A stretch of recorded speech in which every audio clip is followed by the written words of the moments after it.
The God Memorandum. To you from God. Take counsel. I hear your cry. It passes through the darkness, filters through the clouds, mingles with starlight, and finds its way to my heart on the path of a sunbeam. I have anguish over the cry of a hare, choked by the noose of a snare, a sparrow tumbled from the nest of its mother, a child thrashing helplessly in a pond, and a son shedding his blood on a cross. Know that I hear you also. Be at peace, be calm. I bring thee relief for your sorrow, for I know its cause and its cure.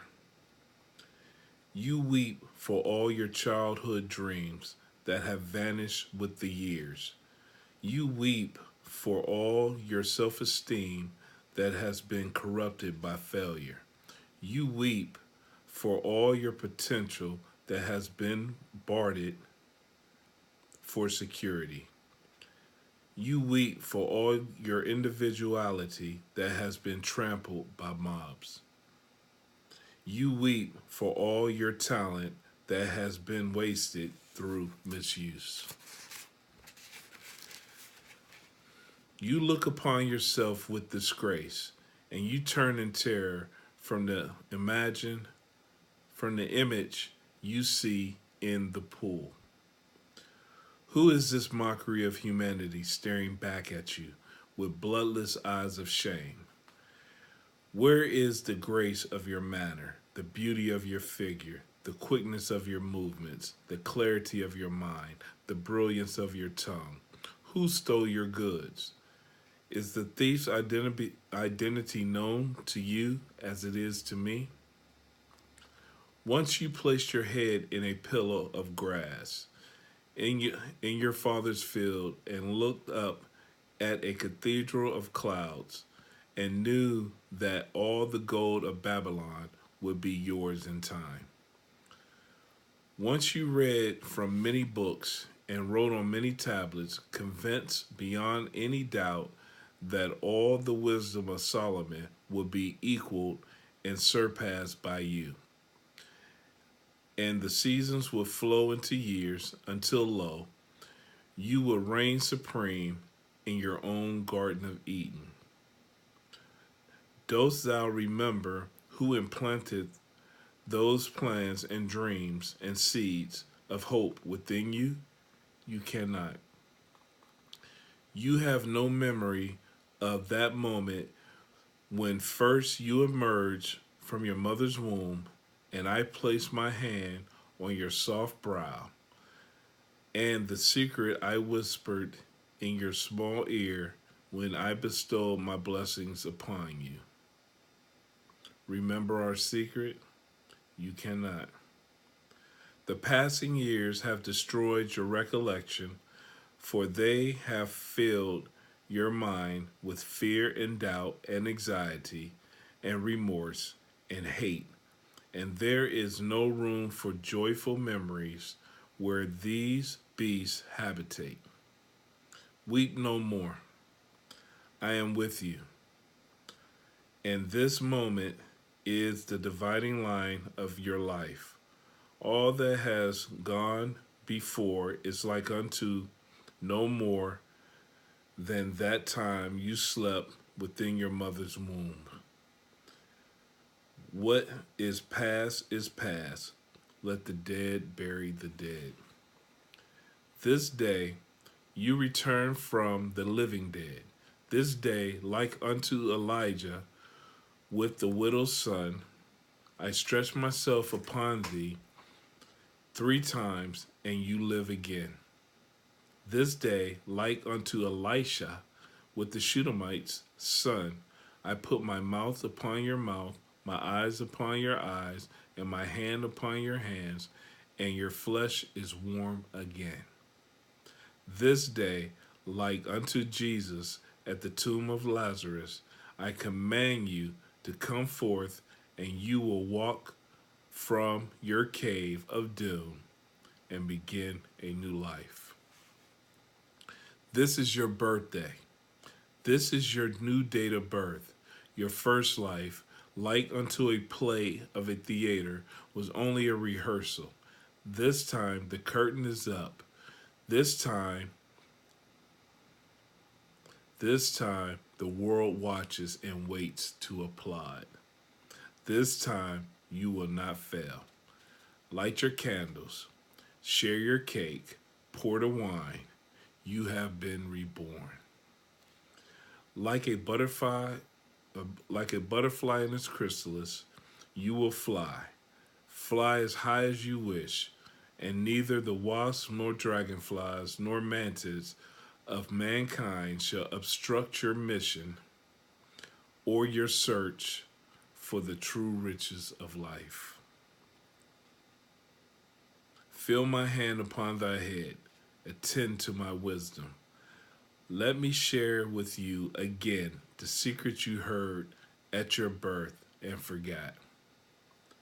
You are my greatest miracle. You are the greatest miracle in the world. Those were the first words you ever heard. Then you cried. They all cry. You did not believe me then, and nothing has happened in the intervening years to correct your disbelief. For how could you be a miracle when you consider yourself a failure at the most menial of tasks? How can you be a miracle when you have little confidence in dealing with the most trivial of responsibilities? How can you be a miracle when you are shackled by debt and lie awake in torment over whence will come tomorrow's bread? Enough. The milk that is spilled is sour. Yet, how many prophets, how many wise men, how many poets, how many artists, how many composers, how many scientists, how many philosophers and messengers have I sent with word of your divinity, your potential for godliness, and the secrets of achievement? How did you treat them? Still, I love you, and I am with you now through these words to fulfill the prophet who announced that the Lord shall set his hand again the second time to recover the remnant of his people. I have set my hand. This is the second time. You are my remnant. It is to no avail to ask, having you known, having you heard, hasn't it been told to you from the beginning, having you understood from the foundations of the earth? You have not known, you have not heard, you have not understood. You have been told that you are a divinity in disguise, a God playing a fool. You have been told that you are a special piece of work, noble in reason, infinite in facilities, express and admirable in form and moving, like an angel in action, like a God in apprehension. You have been told that you are the salt of the earth. You were given the secret even of moving mountains, of performing the impossible. You believe no one. You burned your map to happiness. You abandoned your claim to peace of mind.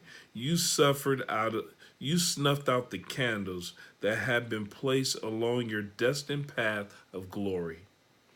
And then you stumbled, lost and frightened, in the darkness of futility and self-pity, until you fell into a hell of your own creation. Then you cried and beat your breast and cursed the luck that had befalling you. You refused to accept the consequences of your own petty thoughts and lazy deeds, and you searched for a scapegoat on which to blame your failures. How quickly you found one. You blame me. You cried that your handicaps and mediocrity, your lack of opportunity, your failures were the will of God. You were wrong. Let us take inventory. Let us first call a roll of your handicaps. For how can I ask you to build a new life lest you have the tools? Are you blind? Does the sun rise and fall without your witness? No. You can see, and the 100 million receptors I have placed in your eyes enable you to enjoy the magic of a leaf, a snowflake, a pond, an eagle, a child, a cloud, a star, a rose, a rainbow, and the look of love. Count one blessing. Are you deaf? Can a baby laugh or cry without your attention? No, you can hear. And the 24,000 fibers I have built in each of your ears vibrate to the wind of the trees, the tide on the rocks, the majesty of an opera, the robin's plea, children at play, and the words, I love you. Count another blessing. Are you mute? Do your lips move and bring forth only spittle? No, you can speak, as can no other of my creatures, and your words can calm the angry, uplift the despondent, goad the quitter, cheer the unhappy, warm the lonely, praise the worthy, encourage the defeated, teach the ignorant, and say, I love you. Count another blessing. Are you paralyzed? Does your helpless form despoil the land? No, you can move. You are not a tree condemned to a small plot while the wind and world abuses you. You can stretch and run and dance and work, for within you I have designed 500 muscles, 200 bones, and 7 miles of nerve fiber, all synchronized by me to do your bidding. Count another blessing.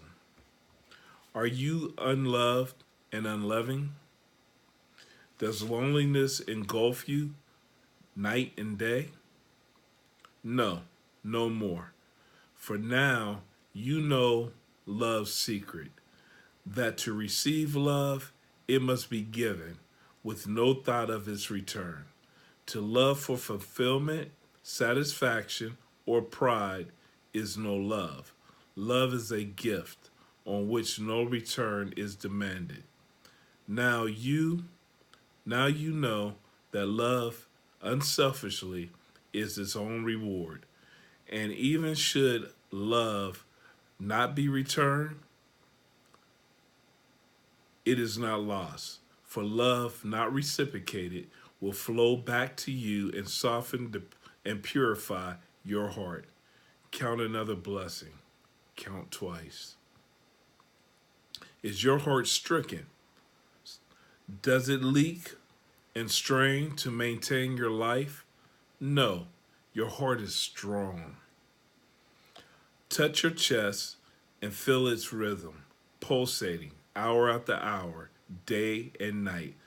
36 million beats each year, year after year, asleep or awake, pumping your blood through more than 60,000 miles of veins, arteries, and tubing, pumping more than 600,000 gallons each year. Man has never created such a machine. Count another blessing. Are you diseased of skin? Do people turn in horror when you approach? No, your skin is clear and a marvel of creation, needing only that you tend it with soap and oil and brush and care. In time, all steels will tarnish and rust, but not your skin. Eventually, the strongest of metals will wear with use, but not that layer that I have constructed around you.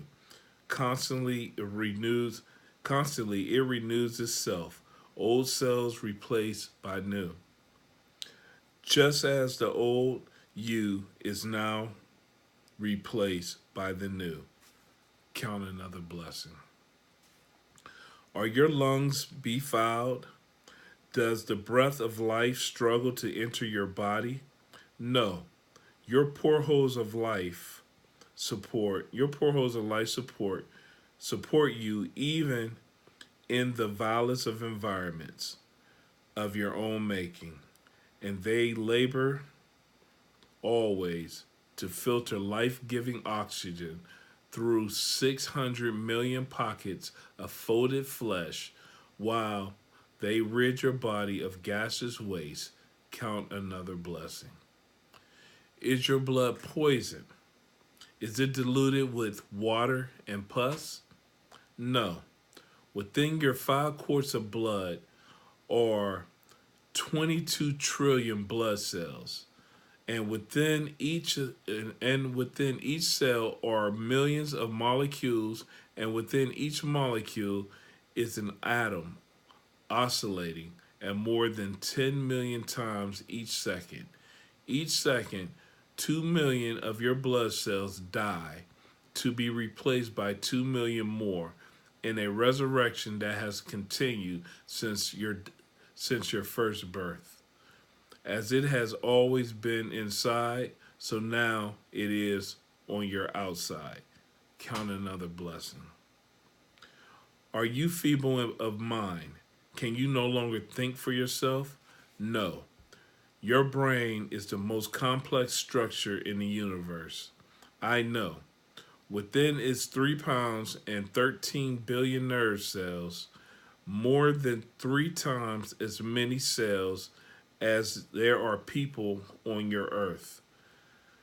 To help you file away every perception, every sound, every taste, every smell, every action you have experienced since the day of your birth.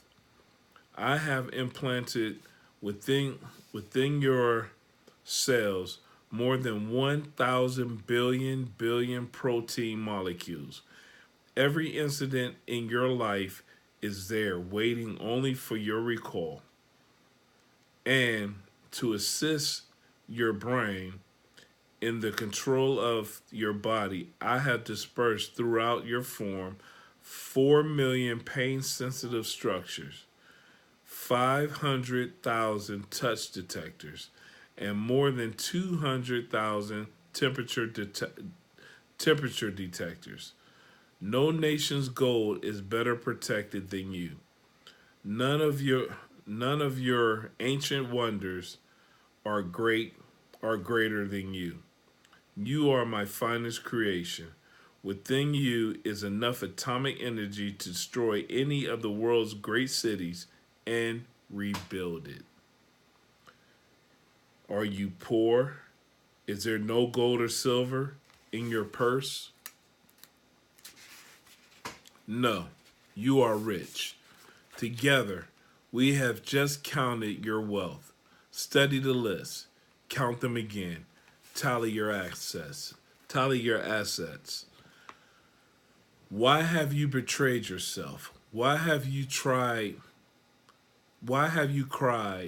that all the blessings of humanity were removed from you? Why did you deceive yourself that you were powerless to change your life? Are you without talent, senses, abilities, pleasures, instincts, sensations, and pride? Are you without hope? Why do you cringe in the shadows? A giant defeated, awaiting only sympathetic transport into the welcome void and dampness of hell. You have so much. Your blessings overflow your cup, and you have been unminded of them, like a child spoiled in luxury, since I have bestowed them upon you generously and regularly. Answer me. Answer yourself.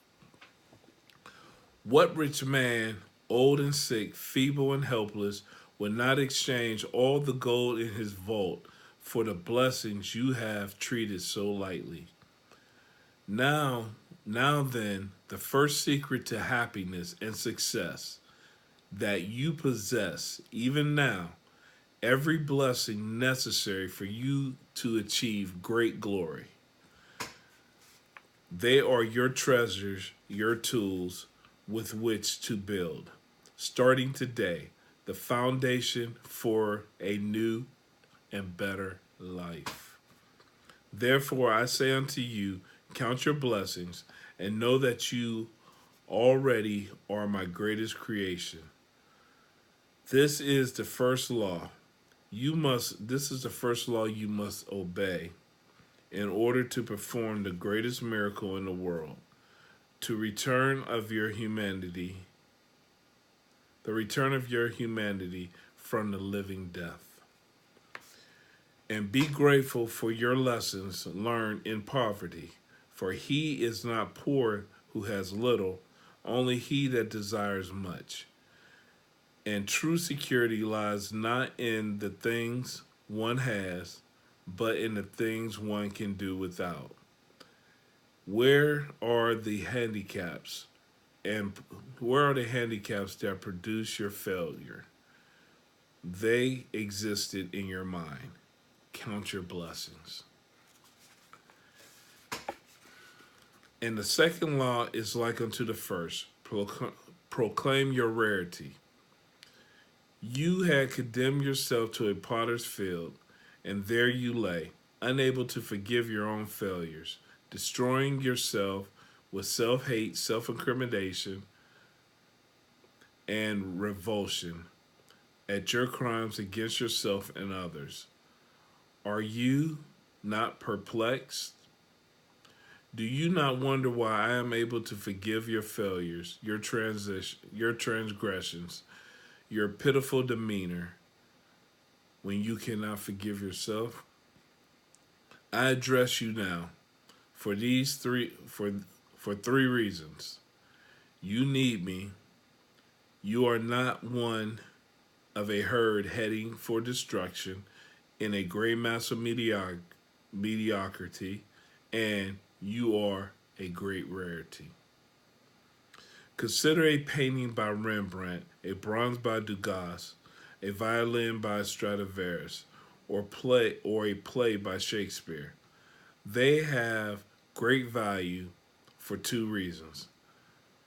Their creators were masters, and they were few in number. Yet, there are some more than others. There are more than one of each of these. Yet there are more than one of each of these. On that reason, you are the most valuable treasure on the face of this earth. For you know who created you, and there is only one of you. Never in the 70 billion humans that have walked the planet since the beginning of time has there been anyone exactly like you. Never until the end of time will there be another such as you. You have shown no knowledge or appreciation of your uniqueness, yet you are the rarest thing in the world. From your Father, in this moment of supreme love, flowed countless seeds of love, more than 400 million in number, all of them, as they swarmed within your mother, gave up the ghost and died, all except one, you. You alone persevered with the loving warmth of your mother's body, searching for your other half, a single cell from your mother, so small that more than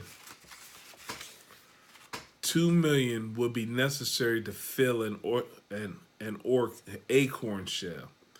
Yet despite impossible odds, In that vast ocean of darkness and disaster, you persevered, found that infinite cell, joined with it, and began a new life, your life.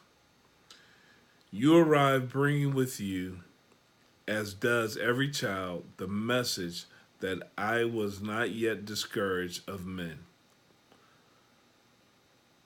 Two cells now united in a miracle. Two cells each containing 23 chromosomes, and which each chromosome hundreds of genes, which each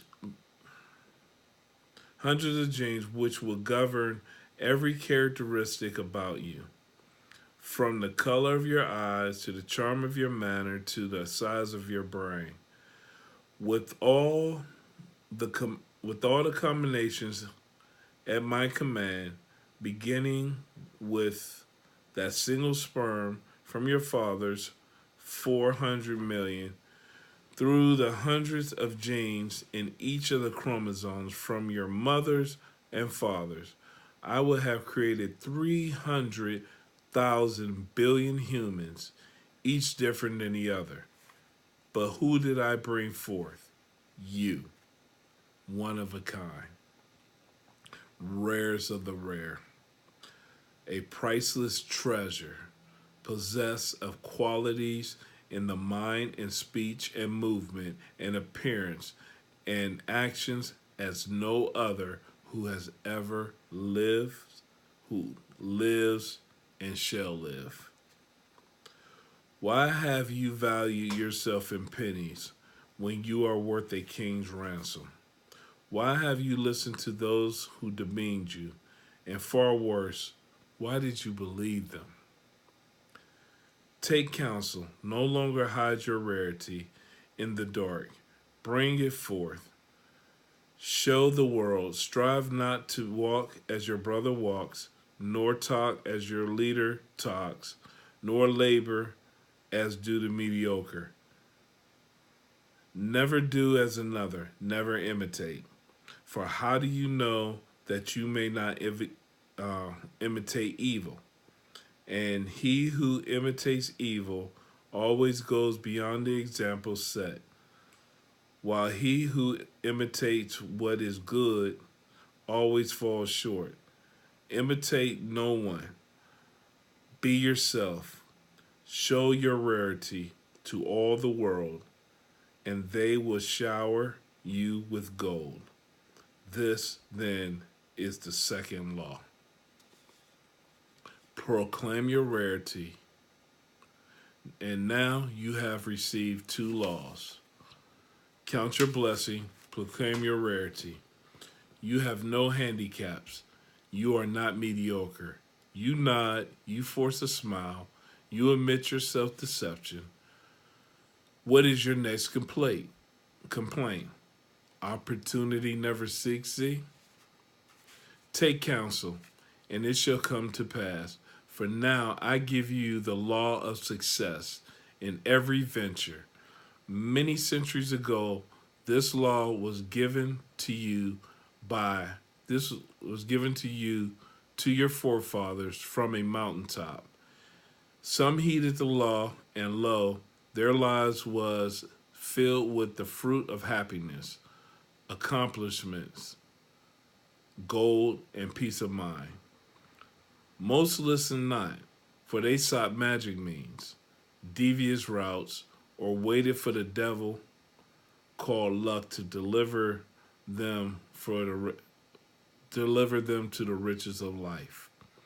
They waited in vain, just as you waited, and then they wept as you wept, blaming their lack of fortune on my will. The law is simple: young or old, pauper or king, white or black, male or female, all can use the secret to their advantage. For of all the rules and speeches and scriptures of success and how to obtain it, only one method has ever failed. Whomsoever shall compel ye to go with him for 1 mile, go with him 2. This is the third law, the secret that will produce riches and acclaim beyond your dreams. Go another mile. The only certain means of success is to render more and better services than is expected of you, no matter what your task may be. This this is a habit followed by all successful all successful people since the beginning of time. Therefore, I say the surest way to doom yourself to mediocrity is to perform only the work which you are paid. Think not that you are being cheated.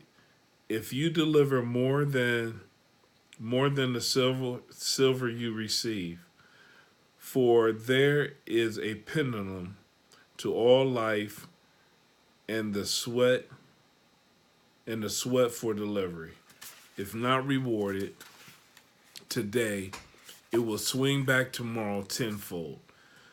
The mediocrity, the mediocre never goes another mile. For why should he cheat himself? He thinks, but you are not mediocre.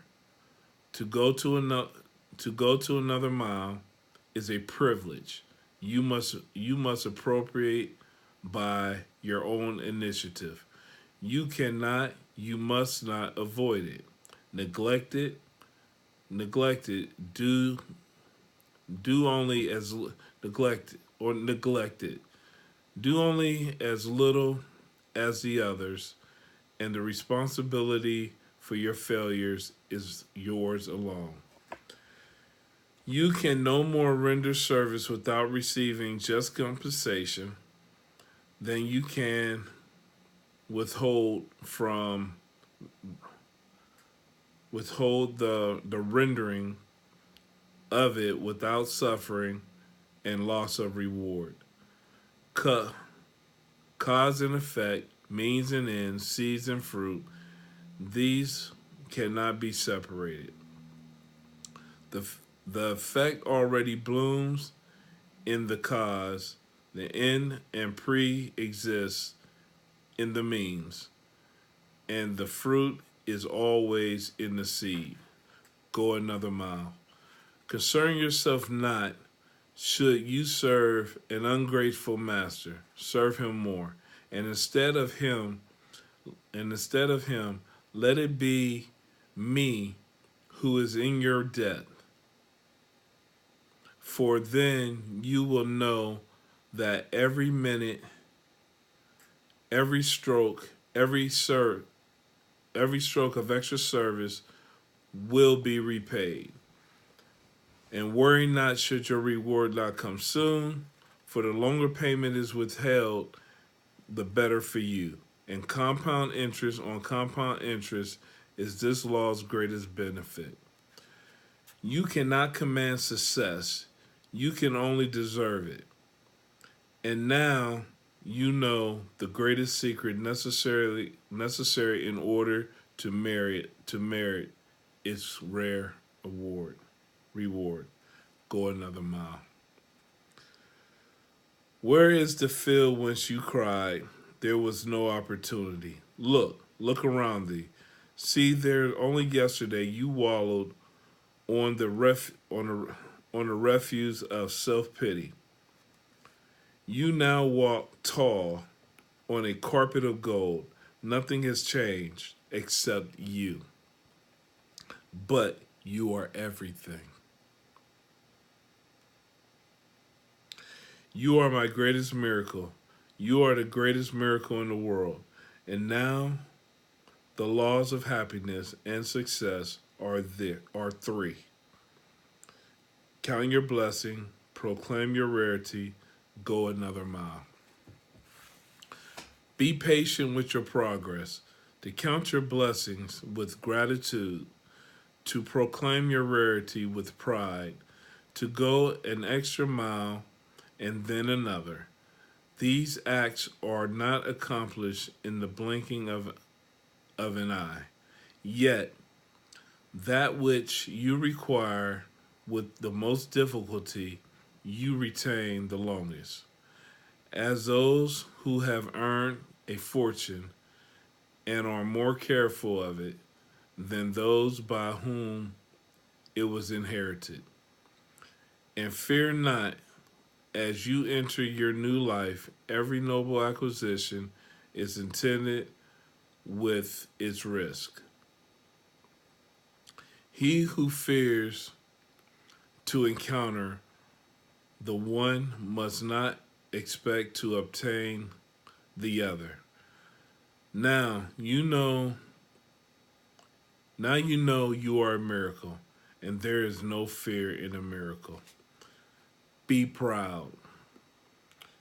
You are not the momentary whim of a careless creator experimenting in the laboratory of life. You are not a slave to of forces that you cannot comprehend. You are a free manifestation of no force but mine, of no love but mine. You were made with a purpose. Feel my hand, hear my words. You need me, I need you, and I need you. You have a world to rebuild, and if it requires a miracle, that is what a miracle. What is that to? And if it requires a miracle, what is that to us? We are both miracles, and now we have each other. Never have I lost faith in you since that day when I first spun you from a giant wave and tossed you helplessly in on the sands. As you measure time, that was more than 500 million years ago. There were many models, many shapes, many sizes before I reached perfection. In you, more than 30,000 years ago, I have made no further effort to improve on you in all these years. For how could I? So how could I? So for how could one improve on a miracle? You were a marvel to behold, and I was pleased. I gave you this world and dominion over it. Then, to enable you to reach your full potential, I placed my hand upon you once more and endowed you with powers unknown to any other creature in the universe, even unto this day.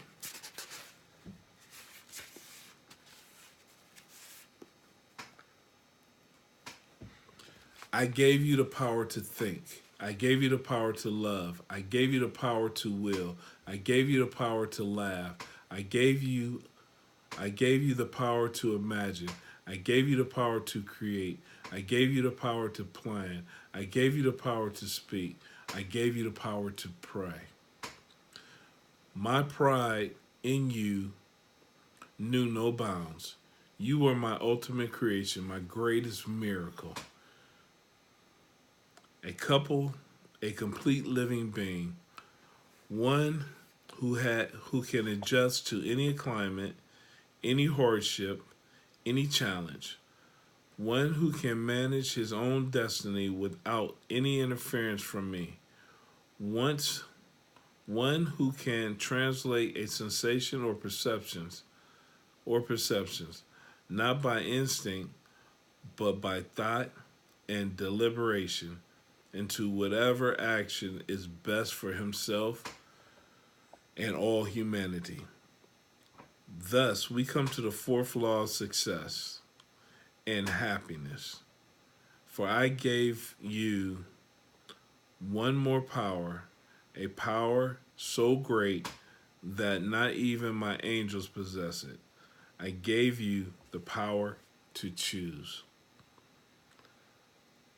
With this gift, I place you even above my angels, for angels are not free to choose sin.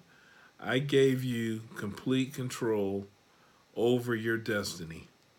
I told you to determine for yourself your own nature in accordance with your own free will, neither heavenly nor earthly in nature. You are free to fashion yourself in whatever forms you preferred.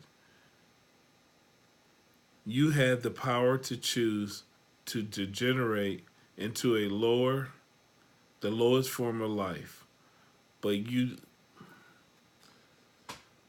also had the power, out of your soul's judgment, to be reborn into the highest forms, which are divine.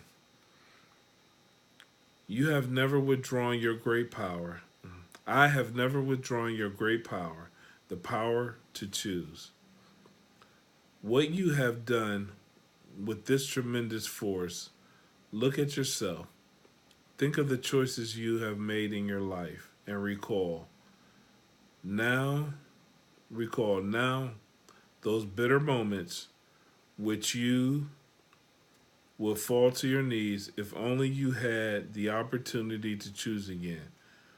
What is past, and now you know the fourth great law of happiness and success. Use wisely your power of choice. Choose to love rather than hate. Choose to laugh rather than cry. Choose to create rather than destroy. Choose to persevere rather than quit. Choose to praise rather than gossip. Choose to heal rather than wound. Choose to give rather than steal. Choose to act rather than procrastinate. Choose to grow rather than not. Choose to grow rather than rot. Choose to pray rather than curse. Choose to live rather than die. Now you know that now you know that your misfortunes were not my will, for all power has was vested in you, and the accumulation of deeds and thoughts which place you on the refuse of humanity were your doing, not mine. My gifts of power were too large for your small nature. You have grown tall and wise, and the fruits of the land will be yours. You have you are more than a human being. You are a human becoming. You are capable of great wonders. Your potential is unlimited. Who else among my creatures has mastered fire? Who else among my creatures has conquered gravity, has pierced the heavens, has conquered disease and pestilence and drought? Never demean yourself again. Never settle for the crumbs of life. Never hide your talents from this day hence. Remember, remember the child who says, "When I am a big boy." But what is that? For the big boy says, when I grow up. And then the grown up says, "When I am wed." But to wed, what is that after all? The thought then changes to when I retire.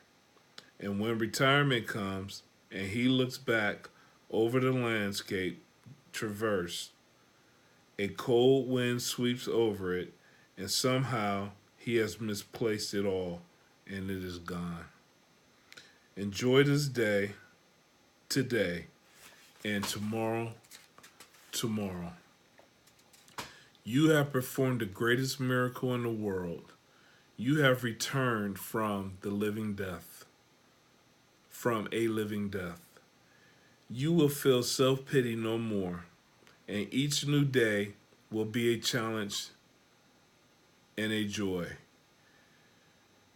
You may have been born again, but but just before, but just as before, you can choose failure and despair or success and happiness. The choice is yours. The choice is exclusively yours. I can only watch, as before, in pride or sorrow. Remember then the fourth law of happiness and success. Count your blessings, proclaim your rarity, go another mile, use wisely your power of choice. And one more to fulfill the other four. Do all things with love. Love yourself, love for yourself, love for all others, and love for me. Wipe away your tears, reach out, grasp my hand, and stand straight.